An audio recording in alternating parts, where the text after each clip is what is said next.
Inilah Injil suci menurut Lukas bab 10 ayat 25 sampai 37. Dimuliakanlah Tuhan. Orang Samaria yang murah hati. Pada suatu kali, berdirilah seorang ahli Taurat untuk mencobai Yesus. Katanya, "Guru, apa yang harus kuperbuat untuk memperoleh hidup yang kekal?"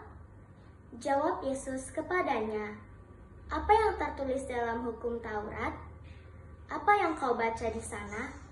Jawab orang itu, "Kasihilah Tuhan Allahmu dengan segenap hatimu, dan dengan segenap jiwamu, dan dengan segenap kekuatanmu, dan dengan segenap akal budimu. Dan kasihilah sesamamu manusia seperti dirimu sendiri." Kata Yesus kepadanya, "Jawabmu itu benar, perbuatlah demikian, maka engkau akan hidup."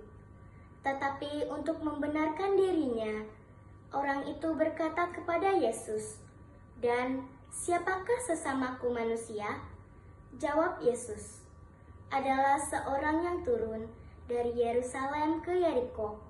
Ia jatuh ke tangan penyamun-penyamun yang bukan saja merampoknya habis-habisan, tetapi yang juga memukulnya, dan yang sesudah itu pergi meninggalkannya setengah mati. Kebetulan ada seorang imam turun melalui jalan itu. Ia melihat orang itu, tetapi ia melewatinya dari seberang jalan. Demikian juga seorang Lewi datang ke tempat itu. Ketika ia melihat orang itu, ia melewatinya dari seberang jalan.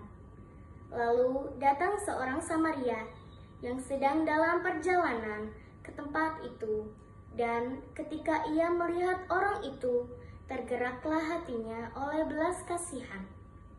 Ia pergi kepadanya, lalu membalut luka-lukanya. Sesudah ia menyiraminya dengan minyak dan anggur. Kemudian ia menaikkan orang itu ke atas keledai tunggangannya sendiri, lalu membawanya ke tempat penginapan dan merawatnya. Keesokan harinya, ia menyerahkan 2 dinar kepada pemilik penginapan itu. Katanya, "Rawatlah dia, dan jika kau belanjakan lebih dari ini, aku akan menggantinya waktu aku kembali."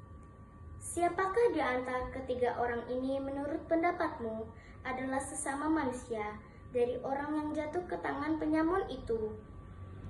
Jawab ya orang itu, "Orang yang telah menunjukkan belas kasihan kepadanya." Kata Yesus kepadanya, "Pergilah dan perbuatlah demikian." Demikian sabda Tuhan. Terpujilah Kristus.